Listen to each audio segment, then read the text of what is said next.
Hello friends, ఇవాళ మనం ఈ వీడియోలో ఫుట్బాల్ ఫర్ బిగినర్స్ అనే టాపిక్ మీద డిస్కస్ చేద్దాం. అయితే నేను మీకు ఒక గ్యారంటీ ఇవ్వగలను. ఈ వీడియో ఇంకా నెక్స్ట్ వీడియో మొత్తం గనక మీరు చూసినట్టయితే ఫుట్బాల్ మ్యాచెస్ని ఎలాంటి డౌట్ లేకుండా మీరు చూడగలుగుతారు.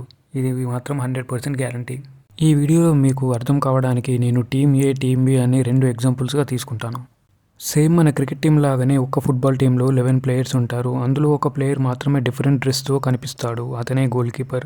అయితే ఒక గోల్ కీపర్ మాత్రమే బాల్ని చేత్తో పట్టుకోగలడు. అలా మిగతా ప్లేయర్స్ ఎవరైనా పట్టుకుంటే అది ఫౌల్ అవుతుంది. అర్థమవుతుంది కదా. గోల్ కీపర్ మాత్రమే బాల్ని చేత్తో టచ్ చేయగలడు. అలా మిగతా ప్లేయర్స్ లెగ్స్తో కానీ, చెస్ట్తో కానీ లేదా హెడ్తో కానీ బాల్ని కంట్రోల్ చేస్తారు. మన సెకండ్ పాయింట్ వచ్చేసి ఫుట్బాల్ గేమ్ని ఎంతసేపు ఆడతారు అని. ఒక్క మ్యాచ్ వచ్చేసి 90 మినిట్స్ ఆడతారు, అఫీషియల్ ఫుట్బాల్ మ్యాచ్. ఈ 90 మినిట్స్ కూడా ఫస్ట్ హాఫ్ 45 మినిట్స్ ఇంకా సెకండ్ హాఫ్ 45 మినిట్స్గా డివైడ్ చేస్తారు. ఫస్ట్ హాఫ్ తర్వాత సెకండ్ హాఫ్కి 15 మినిట్స్ టైం బ్రేక్ ఉంటుంది. ఈ ఫుట్బాల్లో రన్నింగ్ క్లాక్ అనేది ఉంటుంది. ఈ రన్నింగ్ క్లాక్ అంటే మ్యాచ్ మధ్యలో ఇంజురీ అయినా, టీమ్ రివ్యూ అయినా, డ్రింక్స్ బ్రేక్ అయినా, టైం అవుట్ అయినా కూడా ఆ క్లాక్ అనేది ఆగదు. సో ఇక్కడ మీకు ఒక డౌట్ రావచ్చు, అలా చేస్తే టైం వేస్ట్ అవుతుంది కదా అని. సో ఇక్కడే ఇంజూరీ టైం అనేది ఒకటి రూల్ చేస్తుంది. మధ్యలో ఏమైనా ఇంజూరీస్ అయ్యి మ్యాచ్ ఆగిపోతే ఆ టైంని రిఫరీ కౌంట్ చేసి ఫస్ట్ హాఫ్లో ఎంత ఆగిపోయిందో ఆ ఫస్ట్ హాఫ్ అయిపోయాక, మళ్ళీ సెకండ్ హాఫ్లో ఎంత ఆగిపోయిందో మళ్ళీ సెకండ్ హాఫ్ అయిపోయాక ఆ టైంని యాడ్ చేస్తారు. సో ఇక్కడ స్క్రీన్ మీద చూస్తున్నారు కదా, ఈ టైప్ ఆఫ్ డిస్ప్లేలో చూపిస్తారు. ఇక్కడ టైంని ఫస్ట్ హాఫ్ అయిపోయాక ఫస్ట్ హాఫ్లో, అలాగే సెకండ్ హాఫ్ అయిపోయాక సెకండ్ హాఫ్లో ఎక్స్ట్రా టైంని యాడ్ చేస్తారు. సో జనరల్గా 3 to 5 మినిట్స్ వరకు టైం ఉంటుంది, కానీ ఇప్పుడు 7 to 9 మినిట్స్ వరకు ఉంది. అంతకు మించి అయితే ఉండదు. అయితే మన థర్డ్ టాపిక్ వచ్చేసి సైడ్ లైన్స్. ఈ 2 లైన్స్ని సైడ్ లైన్స్ అని పిలుస్తారు. ఒకవేళ బాల్ కనుక ఈ లైన్ని దాటి బయటకు వెళ్తే ఏ టీం ప్లేయర్ను తగిలి వెళ్ళిందో దాని ఆపోజిట్ టీం ప్లేయర్కి ఆ బాల్ని కంట్రోల్ చేసే అవకాశం ఉంటుంది. అంటే ఆ బాల్ ఇప్పుడు ఏ టీంకి తగిలి బయటకు వెళ్ళింది అనుకోండి, బి టీం ప్లేయర్కి ఆ బాల్ థ్రోయిన్ అంటారు. చేతులతో ఆ బాల్ని వాళ్ళ టీంకి పాస్ చేస్తాడు. నెక్స్ట్ పాయింట్ గురించి మాట్లాడుకుంటే మనం పొజిషన్ అంటారు. మీరు ఒక ఫుట్బాల్ మ్యాచ్ కనుక చూస్తున్నారనుకోండి, అయితే ఆ మ్యాచ్ అయిపోయాక మీకు స్క్రీన్ మీద ఇలా ఒక టేబుల్ చూస్తారు. దీంట్లో స్కోర్ కార్డ్ చూపిస్తారు. అది చూస్తే మీకు అర్థమవుతుంది అనుకోండి. దాని తర్వాత బాల్ పొజిషన్ అని ఉంది. ఈ బాల్ పొజిషన్ అంటే ఏమిటి అంటే, ఎవరి దగ్గర ఎంతసేపు బాల్ ఉందో దాన్ని పర్సంటేజ్గా క్యాలిక్యులేట్ చేసి ఇక్కడ డిస్ప్లే చేస్తారు. ఇక్కడ చూడండి, ఫస్ట్ టీం దగ్గర 55%, అలాగే సెకండ్ టీం దగ్గర 45% అని ఉంది.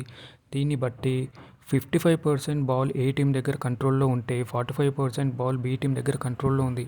అయితే మన టీం ఎలా ఆడిందో గోల్స్ పరంగానే కాకుండా ఈ విధంగా కూడా తెలుసుకోవచ్చు. ఇంకా షాట్స్ అంటే ఏమిటి అంటే, గోల్స్కి మనం ఎన్ని షాట్స్ ట్రై చేసాము అని ఇక్కడ ఉంటుంది.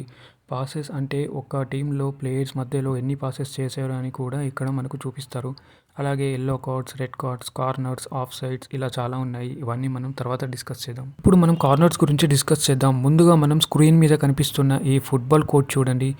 ఏ టీంకి ఇది అటాకింగ్ సైడ్ అవుతుంది, అప్పుడు బి టీంకి ఇది డిఫెన్సివ్ సైడ్ అవుతుంది.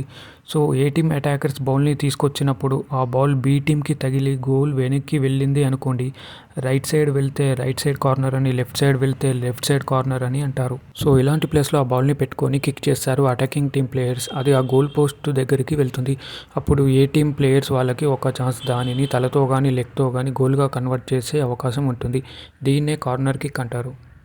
ఒకవేళ అలా కాకుండా బి టీంకి తగలకుండా ఏ టీంకి తగిలి బాల్ వెనక్కి వెళ్ళిందనుకోండి, అక్కడి నుంచి బాల్ బి టీం కంట్రోల్లోకి తీసుకునే ఛాన్స్ ఉంటుంది.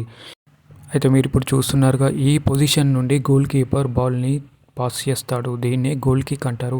ఒకవేళ ఏ టీంకి కాకుండా బి టీంకి తగిలి బాల్ వెనక్కి వెళ్తే దాన్ని మళ్ళీ కార్నర్ కిక్ వస్తుంది. తర్వాత ఒక మెయిన్ రూల్ ఉంటుంది ఫుట్బాల్లో, అదే ఆఫ్ సైడ్ గోల్ రూల్. ఈ ఆఫ్ సైడ్ గోల్ రూల్ గురించి మనం నెక్స్ట్ వీడియోలో డిస్కస్ చేద్దాం. అది పెద్ద కష్టమైన రూల్ ఏం కాదు, కొద్దిగా అర్థం చేసుకుంటే ఈజీగా ఉంటుంది. సో ఈ వీడియోకి ఇంతే గాయ్స్. ఈ వీడియో నచ్చితే లైక్ చేయండి, షేర్ చేయండి, సబ్స్క్రైబ్ చేయండి. ఒకవేళ ఈ వీడియోకి 50 లైక్స్ పైన వస్తే నేను పార్ట్ 2 చేస్తాను. Thanks for watching.